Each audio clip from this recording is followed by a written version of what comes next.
आज हम सीखेंगे 5 EMA स्ट्रेटजी बाय सुभाशीष पानी। इनको तो आप जानते ही होंगे, बहुत बड़े ट्रेडर हैं। इनका अपना एक चैनल है पावर ऑफ स्टॉक्स।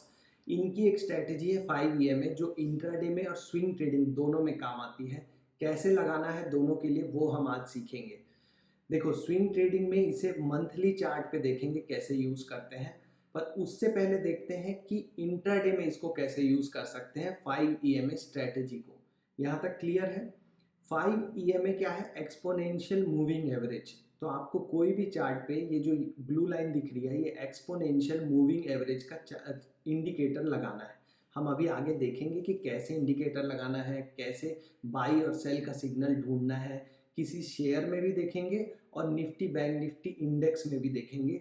उसके बाद मैं बताऊंगा कि स्विंग ट्रेडिंग के लिए मंथली चार्ट में इसको कैसे यूज़ करना है। ओके, तो सबसे पहले देखते हैं इंट्राडे 5 मिनट का चार्ट। ये 5 मिनट का जो चार्ट है उसमें कैसे यूज़ करना है। पहले हम 5 EMA मतलब एक इंडिकेटर लगाएंगे, एक्सपोनेंशियल मूविंग एवरेज। मैं अभी लगा के दिखाऊंगा। उसमें सेटिंग में जाके चेंज करेंगे 5 में। फिर ये जो ब्लू लाइन आएगी, इसके बाद हम देखेंगे कि कोई भी 5 मिनट की कैंडल ऐसी बन रही है क्या जो इसको टच नहीं कर रही है। जैसे आप देखो, यहाँ पे ये टच नहीं कर रहा था ये ग्रीन कैंडल, तो ये हमारी अलर्ट कैंडल हो गई। मतलब इसका लो हम मार्क कर लेंगे और जैसे ही इसका लो टूटेगा, नीचे की तरफ टूट के क्लोज होगा, तो हमें वहाँ पे सेल करना है। लेकिन अगर इसके बाद फिर से कोई कैंडल बन गई जो इसको टच नहीं कर रही, तो ये प्रीवियस जो अलर्ट कैंडल है वो छोड़ दो, वो इग्नोर कर दो। अब इस पे आ जाओ। अब इसका लो मार्क कर लो। अब इसका लो जैसे ही टूट के नीचे क्लोज होगा, वहाँ पे सेल करना है। यही है 5 EMA। तो देखो, यहाँ फिर से यहाँ पे ये कैंडल जो बड़ी ग्रीन कैंडल बनी, इसका लो टच नहीं कर रहा था 5 EMA को, तो ये हो गया अलर्ट कैंडल। अब इसका लो मार्क कर लिए। इसके बाद जो ये रेड कैंडल बनी, इसका लो भी टच नहीं कर रहा था इस ब्लू कैंडल को, तो इसका लो को हमने मार्क कर लिया। फिर देखो क्या हुआ, फाइनली इस रेड कैंडल ने इसका लो को ब्रेक करके क्लोज कर दिया।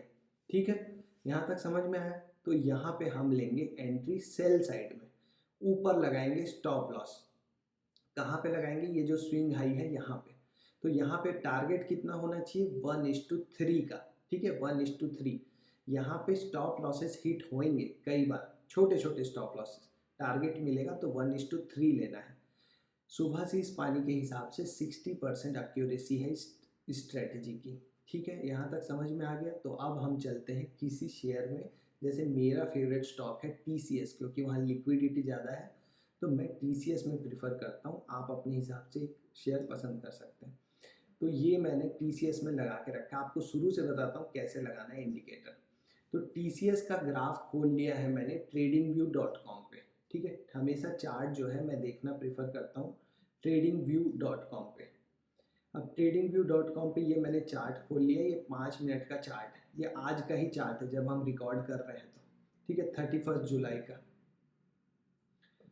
तो 31 जुलाई का चार्ट है। अब यहाँ पे हम इंडिकेटर के सेक्शन में जाएंगे। यहाँ पे हम लिखेंगे EMA। तो ये जो पहला आ जाता है मूविंग एवरेज एक्सपोनेंशियल, आपके ब्रोकर के टर्मिनल पे भी होता है ये EMA, मूविंग एवरेज एक्सपोनेंशियल। याद रखिएगा, ये moving average simple moving average नहीं है, मूविंग एवरेज एक्सपोनेंशियल है। इसको क्लिक करोगे तो ये ब्लू लाइन आ गई, मगर यहाँ देखो ये सेटिंग में 9 पीरियड का है, तो इसकी सेटिंग में चले गए। यहाँ से सेटिंग में गए, इसके इनपुट को 9 से कर दिया हमने 5। ठीक है, और स्टाइल में जो ये ब्लू लाइन है, इसको हमने कर दिया थोड़ा मोटा, ताकि ये साफ साफ दिखे कि हो क्या रहा है। इसको कर दो ओके। अब देखो यहाँ पे हो क्या रहा है। तो यहाँ पे आपको इसको थोड़ा स्मॉल करके मैं दिखाता हूँ।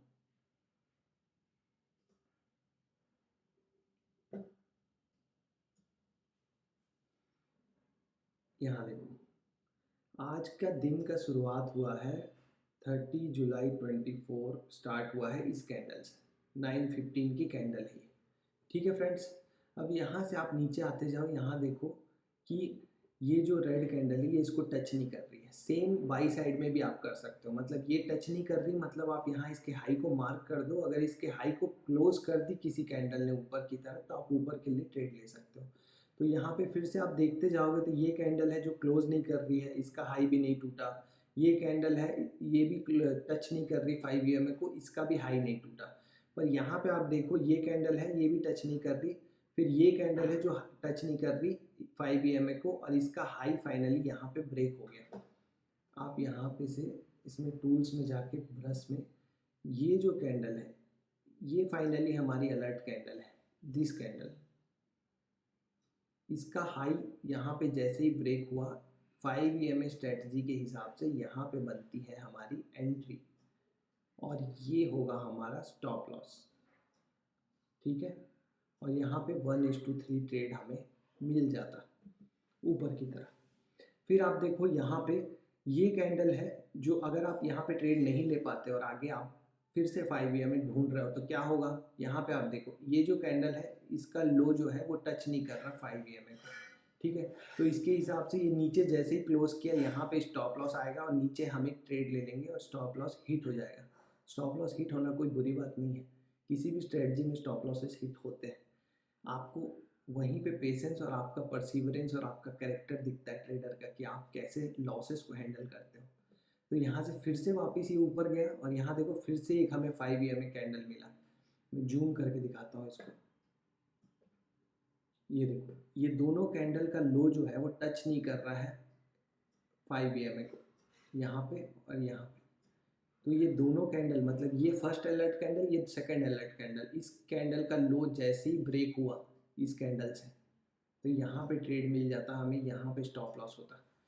अब देखो जब ये वापस जा रहा होगा तो आधे लोग तो डर के मारे निकल जाएंगे कि स्टॉप लॉस हिट होने वाला है, लेकिन जब तक स्टॉप लॉस हिट नहीं हुआ है आपको नहीं निकलना है, तभी जाके आपको ये पूरा मूव मिल पाता। और आपका 1:3 टारगेट जब तक अचीव नहीं होता आप बैठे रहो, भले ही जाके वापस स्टॉप लॉस हिट हो जाए, तभी आप ट्रेडर बनोगे जब आप अपने स्टॉप लॉसेस और टारगेट का रिस्पेक्ट करना चालू करोगे। तो ऐसे होता है 5 EMA काम। मैंने आपको बाई साइड भी दिखाया और सेल साइड भी। ये तो है स्टॉक्स में। अब देखते हैं बैंक निफ्टी में काम करता है कि नहीं है। तो बैंक निफ्टी का भी आज का ही चार्ट देख लेते हैं। बैंक निफ्टी इंडेक्स में चलते हैं। ये है इंडेक्स का बैंक निफ्टी का आज का चार्ट। आज है 30 जुलाई और आज का ही चार्ट में हम देखेंगे कि काम कर रहा है कि नहीं। तो ये चालू कहाँ से हुआ आज का दिन, यहाँ से 30 जुलाई। चार्ट को थोड़ा छोटा कर लेते हैं। ये है 30 जुलाई। अब यहाँ पे देखो 5 EMA को ये सारी कैंडल टच कर रही है, ये कैंडल टच नहीं कर रही है। अगर आपको जूम करके मैं दिखा सकूँ तो मैं ट्राई करता हूँ। यहाँ पे देखो आज का दिन जब चालू हुआ था आपको 5 EMA से कैसे ट्रेड मिलता, इस सिस्टम से। ये 5 EMA यहाँ से चालू हुआ है हमारा दिन, देखो 9:15 30 जुलाई, ठीक है। यहाँ से सारी कैंडल्स 5 EMA को टच कर रही हैं। हमने क्या बनाया था 5 EMA को टच नहीं करें, तो ये पहली कैंडल है। अब ये कैंडल का जैसे ही यहाँ पे आप ये देखोगे आप इसका हाई मार्क कर लो, क्योंकि ये नीचे है EMA के, ऊपर होती तो इसका लो मार्क करते। जैसे ही इस कैंडल ने इसको क्लोज किया आपका यहाँ पे एंट्री बन जाती, ठीक है। और आपका स्टॉप लॉस यहाँ आ रहा है। अगर आपको बड़ा स्टॉप लॉस नहीं लेना है तो थोड़ा चेंज करो सिस्टम में, स्टॉप लॉस यहाँ लगाओ। इतना चेंज तो आप भी कर ही सकते हो, आप भी ट्रेडर हो। देखो यहाँ 1:3 का टारगेट मिल जाता आपको। अगर आप सेल साइड में यहाँ पे लेते, देखो ये लो टूटा और ये सेल साइड में अगर आप ले लेते यहाँ पे ट्रेड, ये क्लोज होने के बाद यहाँ पे क्लोज हुआ ना तो आपका एंट्री यहाँ होता और आपका स्टॉप लॉस, ये आपका स्टॉप लॉस हिट हो जाता। कोई बात नहीं, स्टॉप लॉसेस हिट होंगे, लेकिन जब टारगेट मिलेगा तो बहुत बड़ा मिलेगा। ये देखो ये बड़ा वाला फॉल देखो 5 EMA से आपको कैसे ये ट्रेड मिल सकता था, आप ध्यान दो। स्टॉप लॉसेस हिट होने के बाद आप बड़ा प्रॉफिट कैसे लेते हो वो आप ध्यान दो। यहाँ पे देखो यहाँ पे आपका स्टॉप लॉस हिट हो जाता है एक बार, क्योंकि यहाँ पे ये सब कैंडल का लो जो है वो EMA को टच नहीं कर रहा, लेकिन किसी का भी लो टूट नहीं रहा था, नीचे टूट रहा था, मतलब ये लो तो टूट गया लेकिन क्लोज होना चाहिए। हमारा सिस्टम क्या है, कैंडल क्लोज होनी चाहिए नीचे। यहाँ पे कोई भी नीचे क्लोज नहीं हो रहा है। फाइनली यहाँ पे ये कैंडल क्लोज हो गई तो हमें यहाँ स्टॉप लॉस लगाना था और एंट्री मिलती हमें इस क्लोजिंग पे, ठीक है। यहाँ पे स्टॉप लॉस आपका फाइनली यहाँ पे जाके हिट हो जाता है इस कैंडल।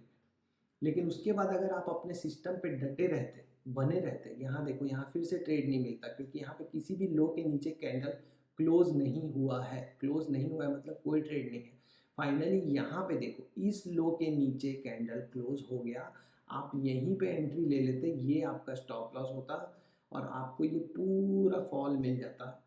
इस स्ट्रेटजी को फॉलो करके मैं तो कहता हूँ आपको स्ट्रेटजीज की ज़रूरत ही नहीं है अगर आपको प्राइस एक्शन आता है तो। अगर आपको प्राइस एक्शन आता है तो आपको स्ट्रेटजी की कोई ज़रूरत नहीं है। लेकिन दिक्कत क्या है कि ज़्यादातर लोगों को प्राइस एक्शन सीखने में दिक्कत होती है, इसलिए स्ट्रेटजी उनको ईजी तरीका है, मैकेनिकल तरीका है एंट्री और एग्जिट देने का, तो वो सही है। उसमें कोई ईगो वाली बात नहीं कि हम तो स्ट्रेटजी यूज़ ही नहीं करेंगे।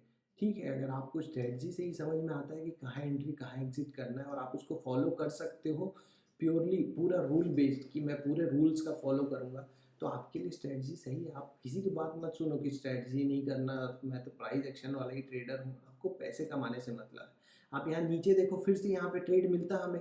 कोई भी प्राइस एक्शन वाला भी जस्ट इस कैंडल पे ट्रेड नहीं ले पाता, ये जैसे ही यहाँ पे ये हुआ। लेकिन आपको इस ईएमए में मिल जाता, क्योंकि हमने क्या सिस्टम बनाया है, हमने सिस्टम बनाया है कि ये जो हाई हमने मार्क किया क्योंकि ये ईएमए से दूर है, ठीक है, फिर हम इसी के हाई के टूटने पे इस कैंडल पे ही यहाँ पे एंट्री ले लेते, ले लेते ना। फिर ये ऊपर तो जाता ही, फाइनली आपका स्टॉप लॉस तो यहाँ है, स्टॉप लॉस को तो इसने फिर भी नहीं, यहाँ पे स्टॉप लॉस आपका हिट नहीं किया और ये ऊपर चला गया। ऐसे करके आप अगर नियम में रहोगे, अगर यहाँ आप पेशेंस नहीं खोओगे कि नीचे आ रहा है नीचे आ रहा है मैं तो निकल जाता हूँ, आपका स्टॉप लॉस तो हिट नहीं हुआ है ना, आप स्टॉप लॉस तो हिट होने दो, ये फाइनली ऊपर चला जाएगा। ऐसे करके आप सिस्टम में बने रहो। आप अगर इंडिकेटर यूज़ कर रहे हो तो सबसे ज़रूरी है आप सिस्टम को छेड़ मतलब तोड़ो मत अपना रूल्स को, कि यहाँ पे है स्टॉप लॉसेस पास ला सकते हो, उससे आपका रिस्क ही कम होगा। लेकिन आप एंट्री एग्जिट जो है आप बने रहो, एक बार लगा दिया तो बार बार उसको चेंज मत करो। ट्रेलिंग स्टॉप लॉसेस अलग चीज़ है, आप यहाँ ट्रेल कर सकते हो, ठीक है। अब हम देखते हैं कि स्विंग ट्रेडिंग में कैसे काम करता है ये। तो स्विंग ट्रेडिंग के लिए हम कोई भी स्टॉक का मंथली चार्ट खोलेंगे स्विंग ट्रेडिंग के लिए। तो मान लो मैं टीसीएस का ही मंथली चार्ट खोल लेता हूँ। मंथली चार्ट में हम 5 EMA लगाएंगे और सेम लॉजिक से यहाँ बाई करने की कोशिश करेंगे स्विंग ट्रेडिंग के लिए। अब देखो, मंथली चार्ट है, यहाँ सेल तो कर नहीं सकते क्योंकि ये फ्यूचर तो है नहीं, ये तो आपका नॉर्मल कैश मार्केट है, तो आप यहाँ पे सिर्फ स्टॉक बाई कर सकते हो। तो यहाँ पे देखते हैं सेम हमारा स्ट्रेटजी काम करता है कि नहीं। तो यहाँ पे हमें सिर्फ नीचे से देखना है कि ऊपर के लिए ट्रेड मिल रहा है कि नहीं। तो यहाँ देखो, ये जो कैंडल है, ये कैंडल ये इसको टच नहीं कर रही थी ईएमए को, ये मंथली चार्ट है, ध्यान रखिएगा मंथली चार्ट है। जैसे ये कैंडल इसको टच नहीं कर रही थी हमने इसका हाई मार्क कर लिया। फिर अगर कोई नेक्स्ट मंथ या उसके नेक्स्ट मंथ का कैंडल इसके ऊपर क्लोज कर देता तो हम ट्रेड ले लेते, पर इसके ऊपर तो क्लोज हुआ ही नहीं, तो कोई दिक्कत नहीं। इसके बाद फिर से नीचे आते जाओ, ये कैंडल टच कर रही है, ये देखो ये टच कर रही है 5 EMA को, ठीक है। ये नेक्स्ट कैंडल अगर आप जूम करके देखोगे तो ये टच नहीं कर रही है ये कैंडल। तो अगर ये टच नहीं कर रही तो ये हमारा अलर्ट कैंडल हो गया, this candle becomes our alert candle. इसको डिलीट कर देते हैं। ये जो ग्रीन कैंडल है this one is our alert candle, और इसका हाई जो है हम मार्क कर लेते हैं अपना स्विंग ट्रेडिंग के लिए। और जैसे ये कैंडल इसके ऊपर क्लोज कर देता हमें एंट्री मिल जाता। तो ये इसके नीचे आप स्टॉप लॉस कहाँ लगाएंगे, यहाँ पे रहेगा आपका स्टॉप लॉस, ठीक है। ये था मंथली कैंडल में स्विंग ट्रेडिंग देखने का तरीका। ये तो था पावर ऑफ स्टॉक्स के सुबह से इस पानी का ये 5 EMA स्ट्रेटजी। अगर आपको रिलेटिव स्ट्रेंथ की स्ट्रेटजी चाहिए तो मैंने जो कल जो वीडियो बनाया था वो वीडियो आप जाके देखिए, उसमें रिलेटिव स्ट्रेंथ मॉडल है। और प्राइस एक्शन के ऊपर भी मैंने 3-4 वीडियोस बनाए हैं, उसमें अगर आप सिर्फ प्राइस एक्शन देख के अगर ट्रेडिंग करना चाहते हो तो वो आपका हेल्प करेंगे। All the best. हमारे चैनल को फॉलो कर लो और अपने फ्रेंड्स के साथ शेयर करना ना भूलना, क्योंकि उनको भी तो ज़रूरत है कुछ ईजी तरीके से स्टॉक मार्केट सीखने की। All the best.